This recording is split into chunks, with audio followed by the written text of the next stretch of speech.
So guys, yon drawdown tayo dito ng ilang minuto. Na-take ko yung trade dito. Sa level na to. Then nag-conso siya dito sa SL natin. And ito. Yan. Yan ang nangyayari sa kanya. So waiting tayo kung ano mangyayari dito.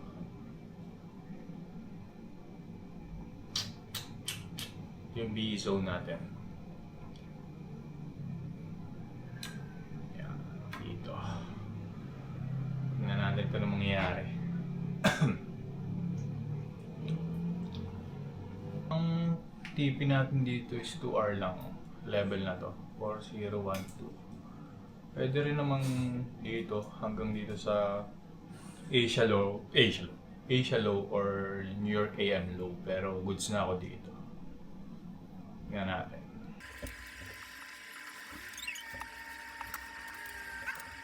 Pag na-break yung level na to, yan. So makakita ng flash candle. Yeah, so makakita ng mabilis na candle dito. Pag na-break tong yun, nag-flash nga pataas. So makakita ng flash pababa. So let's see. Nasa live tayo ngayon na Coach Robby. Shoutout sa'yo, Coach Robby. Sana mag-close to sa labas. Sa labas itong FBG na to. Sana mag-close siya dyan. Mag-close to sa labas, possible. Kaya, mahit tong mga to. And sana ma-full TP tayo. Pero kung hindi naman, trail stop ako dito. So makita yung close candle dito sa B zone natin. Ayaw ng week lang. So close candle. Nag-close yan dyan. G tayo dyan. B na tayo. Alright, so B na tayo guys. B, risk free na to. Sana ma-full TP and mag-trail stop ako if ever magkaroon ng structure. Guys, break even na tayo. Grabe. Ilang minutes yun. Pinaglaruan tayo ng market, which is okay, ganun talaga. Explain ko sa inyo kung bakit ko nakuha tong trade na to. Siyempre, punta muna tayo sa pre-market analysis natin. Ayan. Nakuha ko to. Yan, dito. If price stops the H1 bearish fair value gap while in the premium zone, I look for short opportunity targeting the session low and the previous week low. Nag-top siya dito sa fair value gap sa H1, the bearish fair value gap. Then, naghanap lang ako ng entry model ko, which is itong IFVG na to. IFVG, nakuha ko siya sa 5 minutes time frame. Then after that, dito na ako nakapag-entry sa close candle nito. Then ito yung level up B zone, which is na B na tayo nga. Then target ko lang sana is 2R. Yan. 2R lang target ko dito. Goods na ako. Kasi possible na sweep lang to, then mag-bounce na ulit siya pataas. Kasi FBG H1 to. Yan.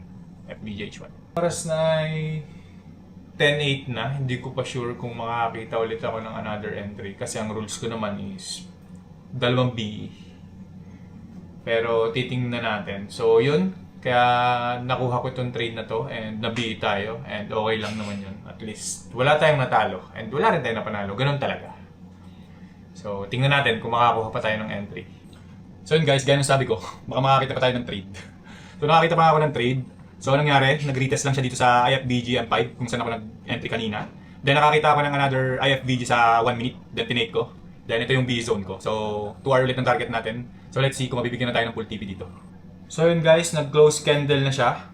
So yeah, risk free na tayo dito guys. B na ulit tayo. Ayusin ko lang na sell ko. Running profit na tayo ng 50 pips pa lang. Sana ma-full TP na to.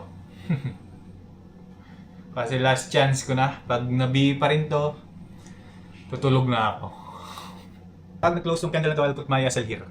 Para naman may profit tayo. Here.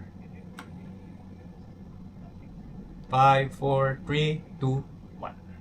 Alright. Diyan yung SL natin. Alright, na-hit na yung stop loss natin. Pero profit pa rin tayo, which is good. So meron tayo ngayong 1 BE and 1 win. So I consider this na panalo. Kahit hindi siya na full TP, ilang pips na lang to. Ilang pips na lang. yeah, 10 pips na lang, full TP na. Pero hindi tayo ng full TP and nilagay ko dito yung stop loss ko. Which is okay. Kasi just to make sure na may profit tayo. So, yun guys. Tomorrow na lang ulit. So, see you.